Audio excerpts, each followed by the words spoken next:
This website project is intended to explore the rise of supply-side economics, which was itself an original approach to thinking about the economy. As students of American history, we learn about very few economic events, except the Great Depression and sometimes the 2008 recession. However, the economy changed in numerous ways between these two crises.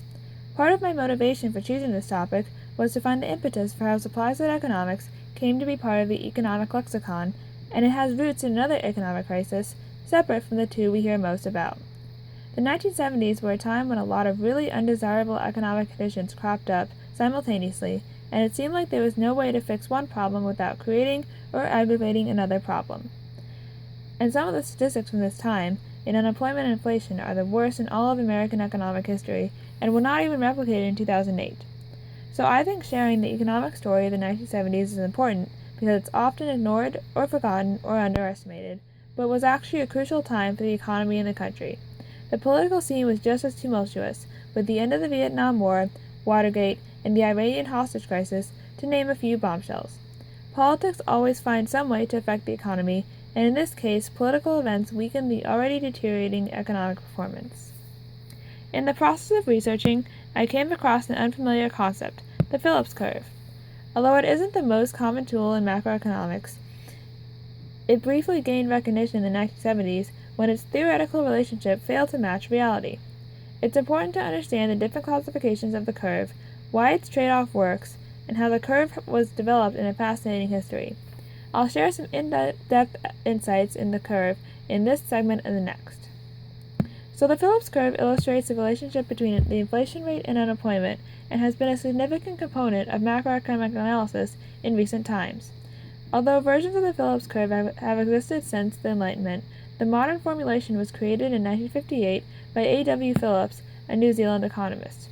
The initial wage change version relates two variables, W and F, where W is the rate of wage inflation and F is the excess demand for labor as measured by its deviation from the market equilibrium.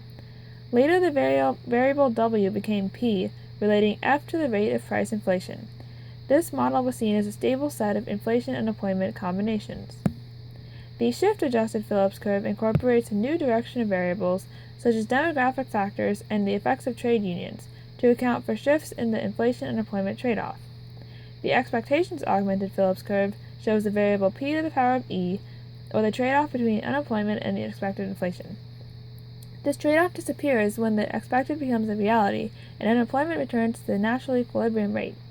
Because there is most likely a time lag between expected inflation becoming actual inflation, the trade-off may actually come between unemployment and how quickly the inflation rate changes.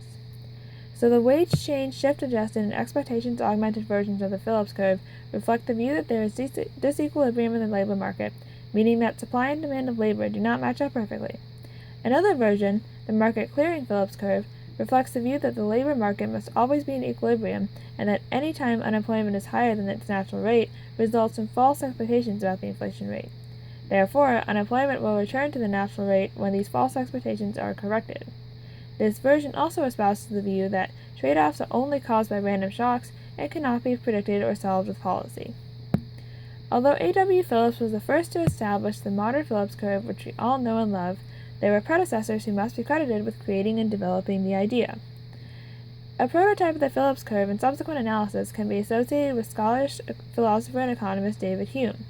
In the 18th century, Hume presented the relationship between the letter U, or difference between unemployment and the natural rate, and the change in the price level with respect to the time, dp/dt. Earlier, Hume had theorized that changes in unemployment result from false conceptions about the difference between actual and perceived prices, and this idea aligns with the market clearing version of the Phillips curve mentioned above.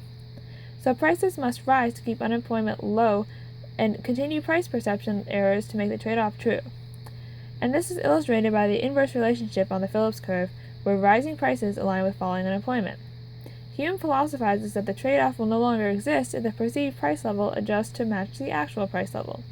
For the trade-off to always hold true, there must always be changes in money and prices, and therefore perceived prices will never match with actual prices. This gap between perceived and actual is what will keep the unemployment rate permanently low.